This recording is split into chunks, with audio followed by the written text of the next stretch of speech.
Hello, everybody, and welcome to another episode of Intuitive Insights. Today, my guest is author and wedding officiant, Reverend Joy Maestas. Hi, Joy. Welcome to the show. How can I help you? Tell me. I read through your book, and I love it. Tell me, how did you get started?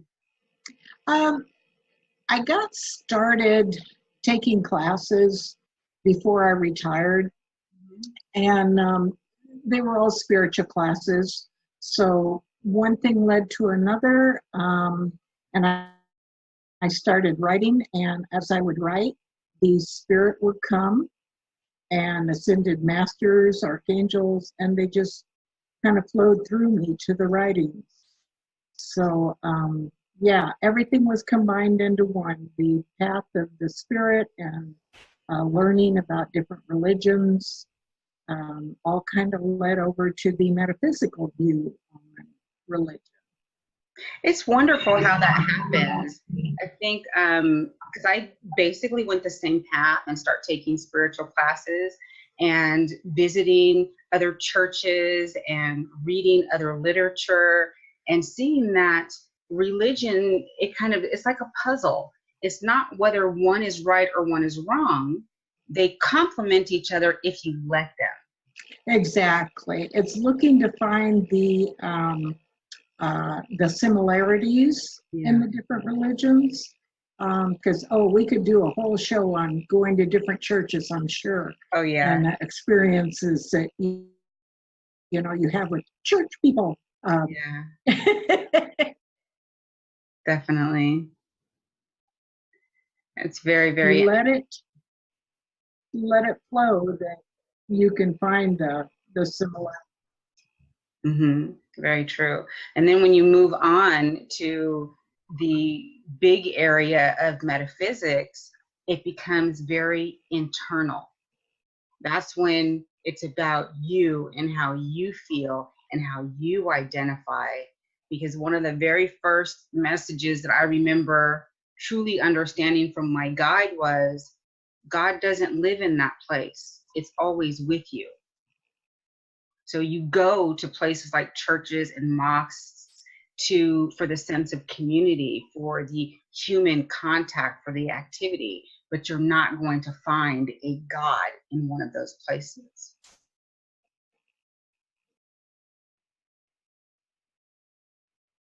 I'm having a little bit of trouble. I think the connection is a little weak, but totally agree. Yeah, with the metaphysical way of looking at things, it seems like we all go through a progression when we're spiritual seekers, wanting that knowing. You start out kind of with the Christianity or the Catholic or whatever. I moved on to Buddhist and then kind of back to some of the other Christian stuff. But the metaphysics, it's just such I think it's the oneness that really hooked me. Seeing God in everything and inside you and the positiveness, man, we need that a lot in the world right now. So definitely. Feedback. And even with the metaphysical study, some people find comfort in learning the path of the Magi, becoming a magical initiate. And you wrote about some of that in your book, The Archangel's Light. How did your book come about? The book came about twofold. I belong to a group of Angel Knights, and it's a master class where we study the path of the Magi. And it combines a lot of inner work, ridding yourself of ego, along with lessons that have been handed down from the Ascended Masters of Atlantis. And so we practice these. There's water divination, just to mention, a couple. It's a lot of work we do with crystals and Some people would say magic, but it's not, we're not invoking anything to come down, zap anybody. So, no, being a part of that group, they're connected with the Good Night Child Empowerment Network, and it's KNIGHT. So they're the ones that really, they're teaching the way of the Magi through this class. The other thing that came about is I really want to kind of bring metaphysics into a everyday understanding, because so many people misunderstand. You say metaphysics and they're like, oh, you practice witchcraft? Like, no. So many people have a misunderstanding of it. And I mean, I've run into some Christian relatives that are just like, okay, she's gone off this time. So I'm trying to bring it into the light, and let the light of metaphysics shine. That we're not back in a corner. We're light workers that are really trying to elevate the world and help bring this world into balance. So how would you explain the path of the Magi to someone who is not walking that path? That's a good question. I guess when you meet somebody, if you ask them if they know about crystals, and wow, that's a good question, because when it gets into the ancient laws of wisdom, I'm not sure if they're not on the edge of really seeking more information. I'm not sure they'd really be open to it. I got you. One of the first laws of the ancient wisdom is the more you use your ability to help others, the more your ability will grow. Yes. Well, when you talk about ability, that could be public speaking, that could be writing, that could be community service. So and it can be intuitive, because we do the path of the Magi. We do a lot of intuitive work, honing your the different clairaudience, clairsense, different gifts that you have. Each lesson will focus on something different. There's a lot of lessons on ridding yourself of ego,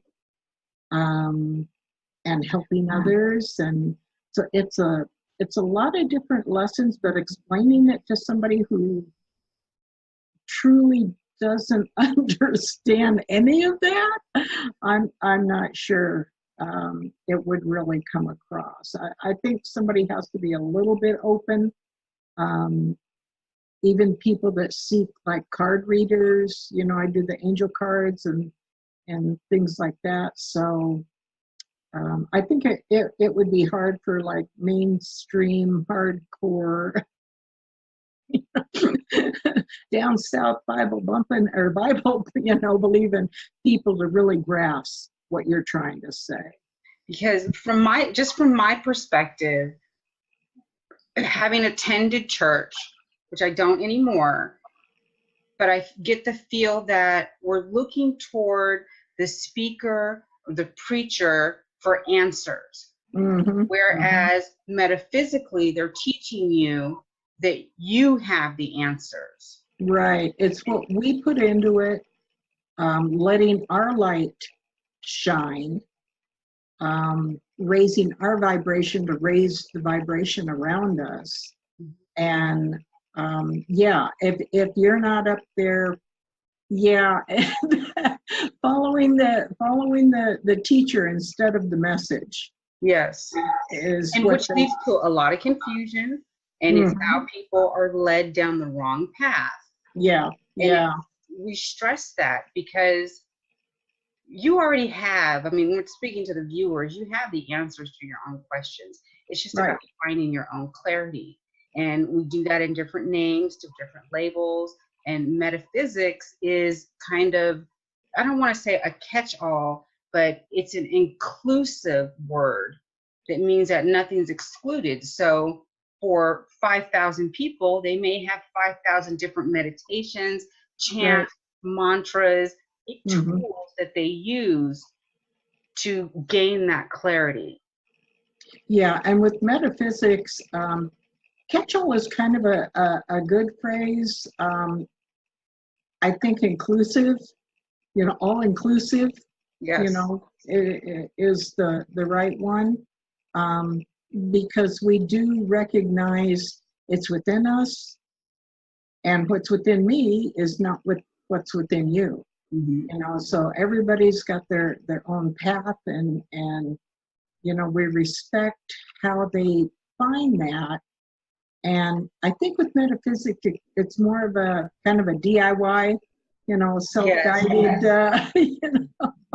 self-guided path. You kind of pick and choose what works for you, and maybe you try, card reading, and that's just not your forte, but you're very intuitive with feeling what other people feel. Mm-hmm. So, there's a lot of different ways, different paths that we can all come together to use to help humanity and some understanding with each other. And the way Definitely. the Magi is all inclusive like that. Mm-hmm. In our group, we've got people from all different backgrounds and vocations, but we're all seeking to help raise the vibration of the world, working with the archangels to do this. And from your perspective, why is it important to raise our vibration? From my perspective, because the divine and the angels, the archangels, they're at a higher vibration than us. When we go into our meditations, we're letting our mind release up into a different vibration. Mm-hmm. If we can raise the world around us up to that divine vibration, then we're not going to have this hatred that's going on, and it's going to bring it into balance, because right now it's like the darkness is up here and the light's down here, and we need to get them to balance out. So I think it's important to raise the vibration so everybody can feel the harmony that can happen when we are accepting of each other. Definitely. Definitely. It's a very unique time on Earth, as Mm-hmm. when 2012, that fulcrum point came into our reality. It's an opportunity of great spiritual growth, Mm-hmm. not only for yourself, but the ones around you. And by raising your vibration and actively seeking information. What is that passage? He who seeks shall find. Mm-hmm. So I remember early on, and I was reading a lot of religious material, and a young man said, well, I don't understand why Jesus was the only one who got the message. It just seems like if it was true, then why wouldn't the gods come down and tell everybody? But that's simple, because not everybody was asking. Mm-hmm. Mm-hmm. So when you, as a human being, when you follow that joy that you have, that frequency leads you on a path of beautiful, divine understanding, joy, peace, and love, simply by following your own joy. Right. And the fact that the ascended masters, um, let's see, like you've got Buddha for India. I mean, he had the same message that Jesus had, Mm-hmm. but God knows how to speak to each country. He knows how to touch their inner being with who they will listen to. Yes. You know, so I really believe, you know, each country, they had their own Jesus. And the message is basically the same if people really take time to look at the heart of it, and not get hung up in this the dogma and the, you know, you have to do this to get here and do that to fit in. Oh, I just got to share. There was one church that we started going to, and it was a little storefront one. And I grew up having to wear dresses when I was little. So when I got to be, you know, graduate high school, it was jeans all the way. So we went to this church and I had on a nice pantsuit. And about a week later, we got a call. The ladies of the church wanted to buy me a dress. Yeah, I was just, you know, flabbergasted, just like, yeah, no thanks. See you later. So it's little things like that people get hung up on instead of the actual looking at the message. They're looking at the person, which goes back to that. You were mentioning about the seek and you will find. The second part of that is knock and the door will be open. Yes. Well, another one of the laws of wisdom is the door to the psychic world is not opened with a ram, but with the slightest caress. Yes. So, you know, we don't gotta bang on that door and constantly ring the doorbell. You know, if we can quiet ourselves, we can get in touch with our psychic abilities and the divine love that is just waiting. Very, very true. I can 100% agree with that. I'm going to turn this down just a little bit because I'm getting feedback here.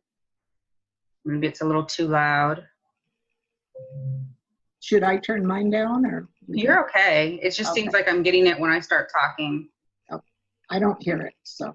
So for the viewers out there, to clarify that, this is why meditation is so incredibly important.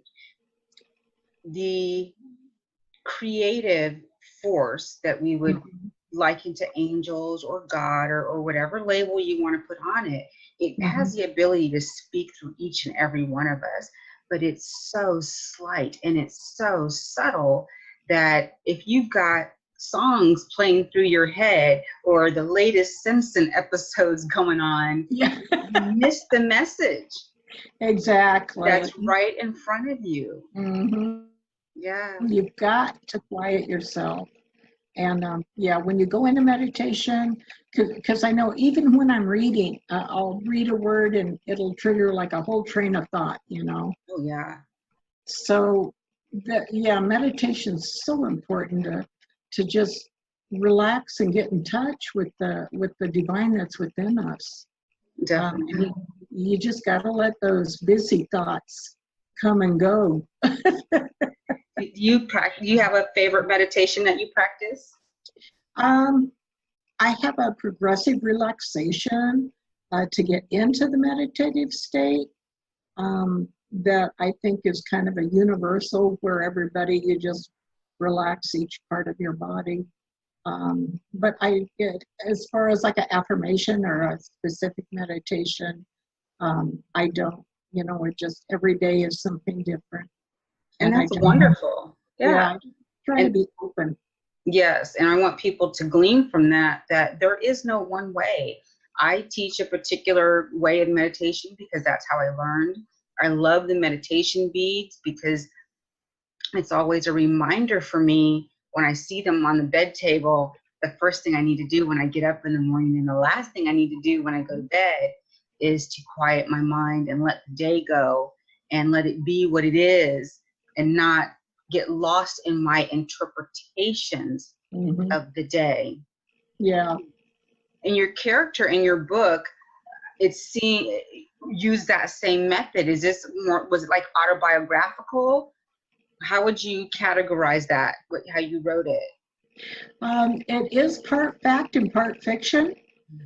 So I did take a lot of the experiences I have had myself and kind of put it into the character. Mhm. So yeah, without getting too detailed, I want you to guess which is which, you know. Definitely. But yeah, it was a lot of self experiences that I've had recently, even. So yeah, it was fun. Definitely fun to write, and I really enjoyed trying to develop the character without having it seem too much like myself. Definitely. You know, I don't practice yoga every day, so I wish I did.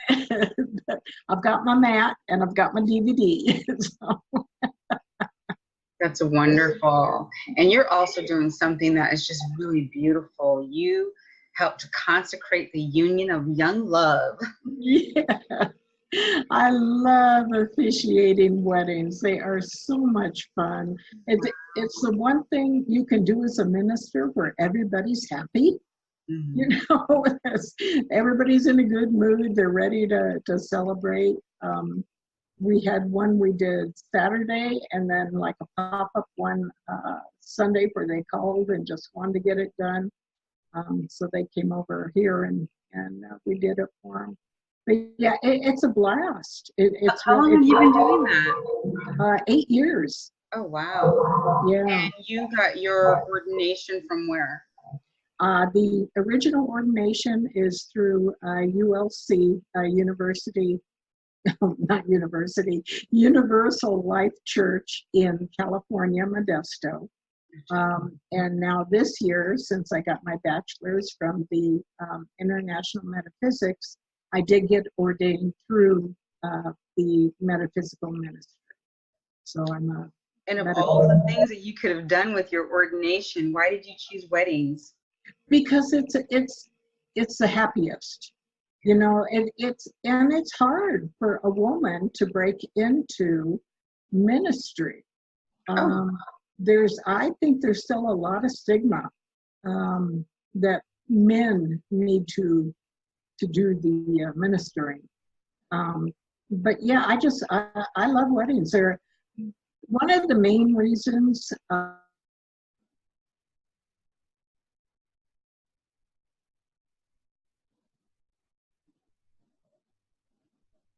we couldn't find anybody that would come out on Christmas. We ended up getting married on the 24th of December. So when I started, I was like, I don't care if it is a holiday. It's only going to take an hour or 2 hours out of my day. mhm. So I do any holiday for the couples, and I get excited along with them, and it's fun. Wow. Your pictures are lovely. I Absolutely think you just lovely. froze my screen. Yeah, you did a little bit. There is a little bit of a lag. So I'm attempting to speak a little slower because yesterday's video, I sounded a little bit like a Muppet on crack. It was really weird, Oh, just bizarre. It's like I was just completely sped up. But you have a venue as well, or do you go, they have to find another venue or they come to you? Both. We have a very small venue at the house for small weddings. We built a outdoor pergola, and if it's too hot, then we do it inside. But yeah, I've been all over Tucson at all different venues. So if Wow. somebody's going to get ordained and they're not sure where to start, I always suggest, do some weddings. It's such a kick.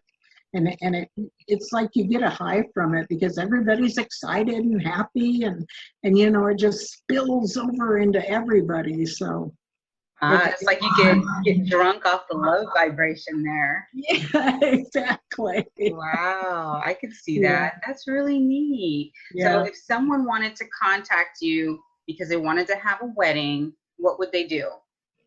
They can call me at 520-208-5665. The wedding site is a joyousofficiant.weebly.com. And any questions are welcome. And we officiate for anybody. Doesn't matter, same sex, it's no problem. Oh, I praise you for that. I absolutely praise it. when I heard that and some preachers these days, they won't even do mixed marriages or gay couples. And that come to an end. It's ridiculous. I know. It always surprises me when a couple will call and they're like, well, my partner's a girl. I'm like, cool. Yeah, good for you. Come on down, get married. Really? You got the license, I'll marry you. I did a transgender couple. Oh. And she started crying, I mean, I like I say, the state gives you a license, I have no problem. Wonderful. That's beautiful. And tell me about your book. Is it available now, or do we have it? It is, yes. It is on Amazon.com. If you do a search for books by Joy Maestas, it's actually going to bring up probably about 4 different ones. Oh, you have others. I didn't know you had others. I've got 2 DIY wedding guides to help people plan weddings. And I've also got a book called The New Minister's Handbook for the 21st Century.